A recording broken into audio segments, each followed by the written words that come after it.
Camille Cotin s'est livrée dans le dernier numéro de Madame Figaro pour la sortie de Tony en famille. L'occasion de s'épancher sur sa propre vie de famille, notamment son fils aîné qui approche la redoutée période de l'adolescence et les défis que cela représente pour les parents.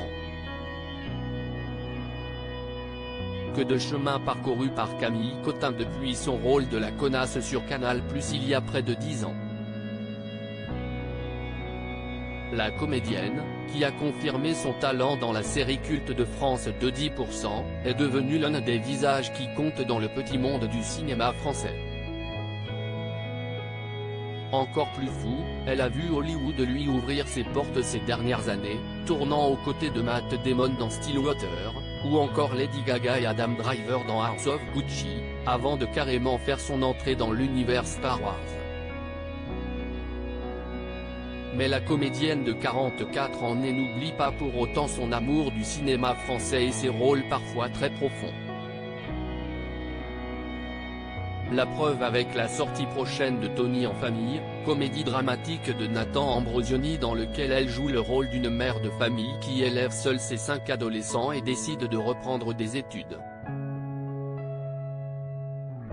J'adore les ados, je les trouve touchants, un rôle qui lui sied à merveille puisqu'elle souhaite fonder une grande famille, malgré les difficultés d'emploi du temps liées à son métier.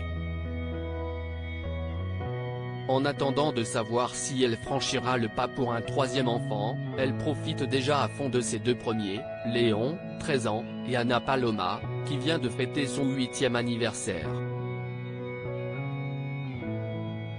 Un aîné qui approche donc d'une période pour le moins mouvementée pour les parents, l'adolescence. Oui, je mène approche doucement avec mon fils, Léon, de 13 ans. Je sors donc la grand voile, et suis prête à affronter les éventuelles tempêtes et orages à venir. Mais j'adore les ados, je les trouve touchants. La mutation, lorsque le corps et la tête essayent de s'accorder dans un truc un peu dissonant, me fascine, a-t-elle confié dans les colonnes de Madame Figaro.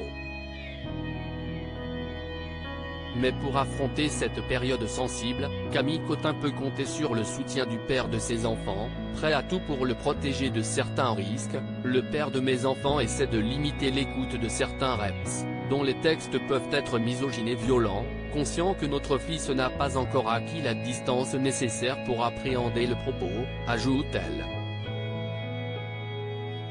De quoi s'entraîner au mieux pour la seconde expérience avec Anna Paloma.